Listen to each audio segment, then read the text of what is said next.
प्रभु में प्रिय भाई और बहनों, प्रभु यीशु मसीह के नाम से आप सबकी स्वागत है।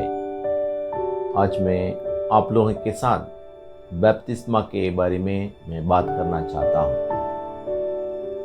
बपतिस्मा मतलब क्या है? बपतिस्मा कौन लेना है? बपतिस्मा क्यों लेना है? ऐसे जो समस्या आते हैं उसकी हल करने के लिए मैं इस वीडियो में आपके साथ बात करना चाहता हूँ। जो बपतिस्मा के बारे में जुना नियम में, ओल्ड टेस्टमेंट में हमें कुछ बातों नहीं मिल रही है, परंतु नया नियम में बपतिस्मा के बारे में बहुत हम देख सकते हैं। बपतिस्मा यूहन्ना से लेकर यीशु मसीह की चेले, पौलुस, ऐसे लगातार नया नियम में बपतिस्मा की जरूरत के बारे में बहुत लिखा गया है। तो आज इस बपतिस्मा के बारे में और इसकी कारण क्या है, ये सभी बातों मैं आपसे बात करना चाहता हूँ। पुराना नियम में हम देखेंगे तो उसमें जो एजेकियल की पुस्तक, उसकी 36 अध्याय 24 से 28 तक, 24 से 28 कलम तक हम उसमें पढ़ेंगे तो उसमें ऐसा लिखा हुआ है, इज़राइल लोग जब बाबिलोन की बंधन में थे तब अन्य जात और अन्य जात की मूर्तियों के साथ वो लोग संगत हो गया है। तो उनको शुद्ध करने के लिए पानी से चाट कर, पवित्र पानी से चाट कर उनको शुद्ध किया गया है। और वही परमेश्वर के वचन कहते हैं, मैं तेरे अंदर जो पत्थर की मन है उसको निकाल कर मांस की हृदय में दूंगा करके परमेश्वर के वचन कहता है।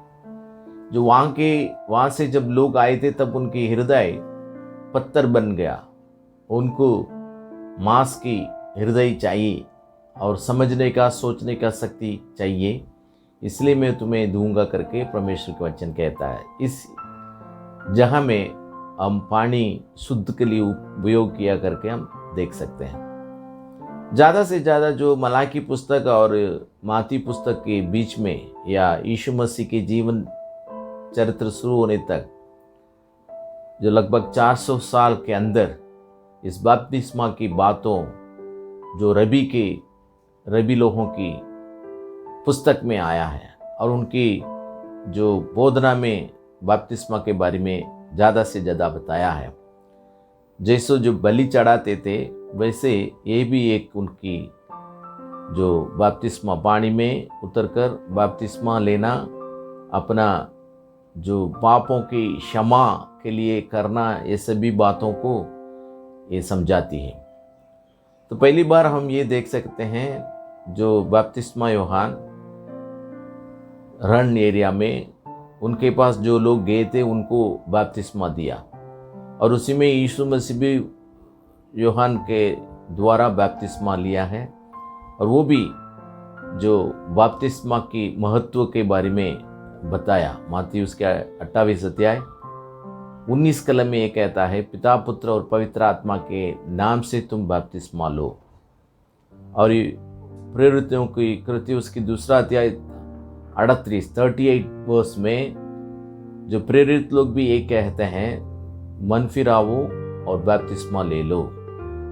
और जो पौलुस अपना जो लेटर्स में ज़्यादा से ज़्यादा बपतिस्मा के बारे में लिखा है, खास रोमी की पुस्तक उसकी 6 अध्याय, गलाती की पुस्तक में भी ये जो बपतिस्मा के बारे में बताया है। तो बपतिस्मा क्यों लेना, कौन लेना? इसमें जो बपतिस्मा है बाइबल के अनुसार ये क्या मतलब बताया गया है, मन फिरावो, स्वर्ग का राज्य निकट है। जैसे बपतिस्मा यूहन्ना और प्रभु यीशु मसीह, इन दोनों अपना जो संदेश में इस बातों को बताया था, और जितने उसके पीछे आए थे सभी लोग यही बातों को आगे लेके आया। मन फिराना जरूरी है, बपतिस्मा इसलिए है जो पुराना बातों को छोड़कर नए बातों में उतरने के लिए लेना चाहिए। और कौन लेना है? और बाइबल के अनुसार देखेंगे तो बड़े लोग लेना है, और जो डुबकी में बपतिस्मा लेना है, इस बातों को ज़्यादा से ज़्यादा बाइबल में हमें मिल रही है। भले किस जगह में पानी नहीं है तो चाट के भी बपतिस्मा वो लोग देते थे, उसको भी वो लोग मानते भी थे। और जो माँ बाप और ज्ञान की पिता मम्मी, ये जो बच्चे की मतलब जवाबदारी जिम्मेदारी लेने के बाद छोटे बच्चे लोगों की बपतिस्मा भी दिया गया है। बपतिस्मा ज़्यादा से ज़्यादा वो क्रिश्चियनाइजेशन मतलब क्रिस्ती बनने के लिए दिया गया है करके हम देख सकते हैं और सुन सकते हैं और पढ़ भी सकते हैं। परंतु बपतिस्मा का मतलब ये नहीं है। बपतिस्मा का मतलब ये थी कोई भी मनुष्य अपना बुरा काम को छोड़ के, अपना बुरा रास्ता को छोड़ के जो सही मार्ग और सही रास्ता में आने के लिए अपना जीवन को समर्पण करते हैं, उसको ये दिया गया है। मतलब पौलुस ने एकदम बहुत क्लियर बता रहा है। क्या बता रहा है? पाप के लिए मरना और प्रभु के लिए जीना। उसका मतलब जो जुना मनुष्यों को पानी में दफन करना और नया मनुष्यों में हम बाहर आना, वो हम रोमी की पुस्तक 6 अध्याय और गलाती की पुस्तक में भी हम इस बातों को पढ़ने के लिए हमें मिलती है। तो गलाती पुस्तक उसकी 3 अध्याय 27 कलम में ये कह रहा है, जो कोई मनुष्य प्रभु यीशु मसीह को अपना लिया तो वो बपतिस्मा लेना जरूरी है। जैसे यीशु मसीह ने क्रूस पर चढ़ गया, वैसे जो मनुष्य प्रभु में आ गया वो अपना पुराना मनुष्य को क्रूस पर चढ़ाना जरूरी है, मतलब मर जाना जरूरी है और नया जीवन के साथ और नया रूप में हम रहना, इस बातों को पौलुस कहता है। इसलिए पौलुस कहता है जो कोई प्रभु में है वो नया सृष्टि है और उनमें जितने जुना और पुराने थी वो सब चला गया करके लिख रहा है। मतलब ये जो बपतिस्मा जुना जीवन को नाश करके नया जीवन में प्रवेश करने के लिए हमें मदद करती है। इसके बारे में हम बाइबल में पढ़ेंगे तो जब पौलुस तीमुथियुस को जब दूसरा खत में ये लिख रहा है 3 अध्याय में, जो पाप है ये सभी पापों से तुम दूर रहना, मतलब शारीरिक पाप, मन की पाप, विचार की पाप, इन सब से दूर रहना करके 2 कलम से लेकर 7 कलम तक, 2 तीमुथियुस 3 अध्याय 2 कलम से लेकर 7 कलम तक यही बता रहा है। और जो बपतिस्मा यूहन्ना भी यही कहता है, आप ये मत सोचो घमंडी से और हम इब्राहिम की संतान ये कहते हुए तुम लोग ना रहना, ईश्वर इब्राहिम को पत्थर से भी बच्चा बना सकता है, तो इसलिए तुम मन फिर आओ। तो मन फिर आना जरूर है। इस बातों को भी वो बताया। पहला जब हम इसमें 3 बातों को बता रहा है। पहला है जो सामान्य लोग उनके पास बपतिस्मा लेने के लिए आए थे, उनसे ये कहा है तेरे पास 2 जोड़ वस्त्र होगा तो उसमें एक जो जिसके पास नहीं उसको दे देना। और जो जो वसूल करने वाले उनके पास आए थे तो उनको बोला है जितना है उतना लो, उससे अधिक मत लेना।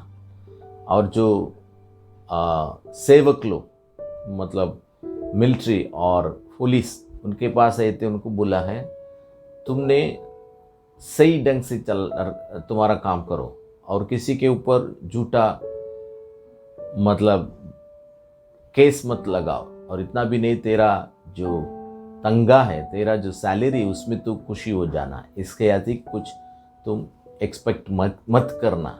इस बातों को भी बताते हैं।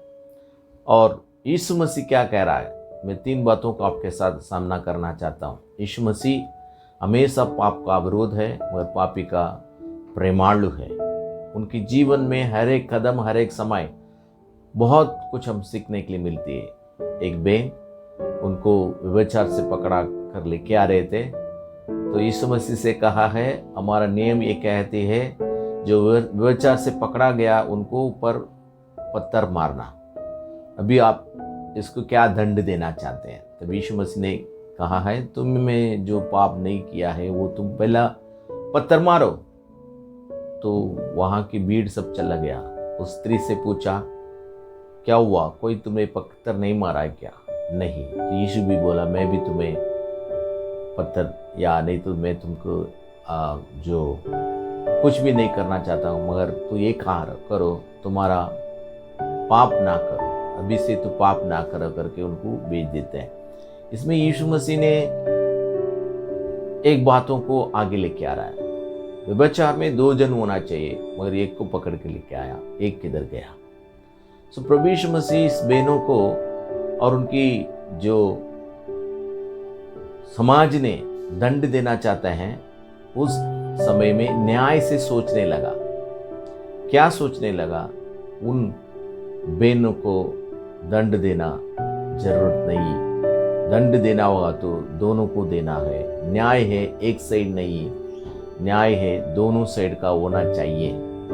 आजकल भी हम देखते हैं, कभी कोई जैसे गलती किया तो तुरंत हम लड़कियों को ऊपर चढ़ जाते हैं, उसका ड्रेस बराबर नहीं, वो जो उस जगह में नहीं जाना चाहिए था, वो इतना समय में नहीं जाना चाहिए था करके हम बताते हैं। परंतु बिंदास कोई भी किधर भी जा सकते हैं, कैसे भी, मतलब अपना एक लड़का का जितना जो हक है वही हक स्त्री को भी है। इस बातों को क्यों हम भूल जाते हैं? उसकी यीशु मसीह याद करवाते हैं। और दूसरी बात यह है, यीशु मसीह ने समरून स्त्री के साथ बात किया। यहूदी लोग समरून गांव में जाना मना है। यहूदी लोग समरून लोगों के साथ बात करना भी मना था, क्योंकि ये समरून लोग नीच गना जाते थे और यहूदी लोग जो ऊपर या उच्च गना जाते थे।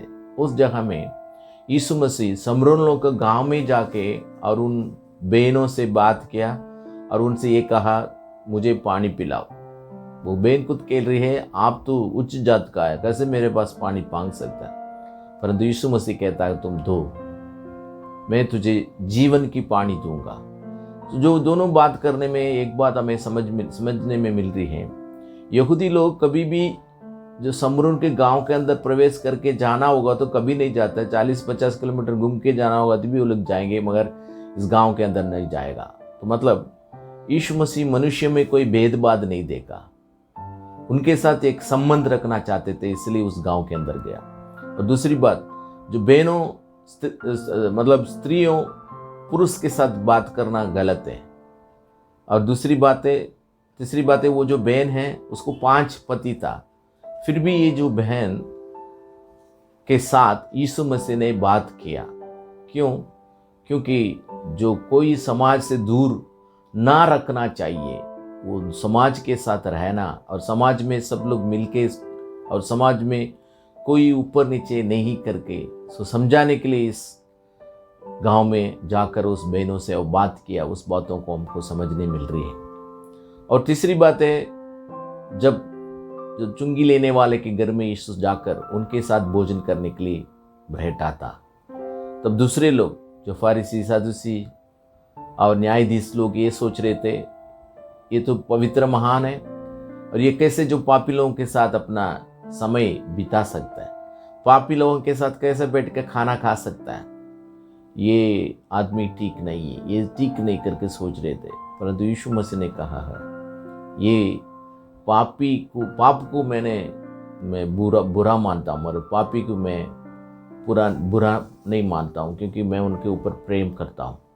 और बाइबल भी ऐसे जो बताती है, मैं यहाँ जो खोए हुए लोगों को ढूंढ के आया हूँ। मतलब पापी लोग, नीच गिना जाते हैं उन लोगों को यीशु मसीह ने ढूंढ के उनको अपनाया है। ये बैप्टिस्म हमको यही बातों को बताती है।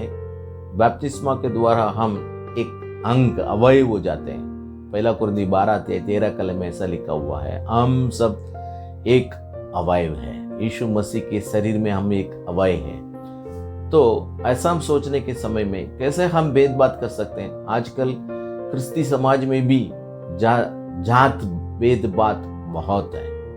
शादी करने आया या नहीं तो कुछ दबन मतलब जो मरा हुआ व्यक्ति को दबन करने के लिए जाते हैं, वहाँ भी हम जाति देखते हैं। कोई भी जो घर की बात आ जाती है तो उसमें जाति देखते हैं और अपना जात लोगों को वो पसंद करते हैं, दूसरे लोगों को वो लोग बोलते भी नहीं। और बाइबल ऐसा नहीं कहता है। तुम यीशु के एक शरीर है, उसमें एक अवयव है, अंग है, तो कैसे तुम दूसरे को नफरत कर सकते हैं? यीशु मसीह जाति देखना को भी मना करता है। हम सब मिल के रहना, इस बातों को यीशु मसीह कहता है। जैसे हमने बपतिस्मा लिया तो जाति देखना, बहनों को नीचे गिरना और पापी लोगों को साथ संबंध ना रखना, इस बातों में हम एकदम पकड़ के रहेंगे तो हम प्रभु का बच्चा नहीं रह सकते हैं, प्रभु का लोग नहीं रह सकते हैं, क्रिस्ती लोग भी हम नहीं रह सकते। खाली नामदार के लिए हम होंगे, परंतु हमसे कुछ फायदा नहीं। हम यीशु का बच्चा होना हो तो हम नया सृष्टि होकर रहना चाहिए। जैसे हमने बपतिस्मा दिया, उस बपतिस्मा जुना मनुष्यों को मार कर या नहीं तो पानी में दबाकर हम नए सृष्टि के साथ जीना है, इसलिए बुलाया गया है।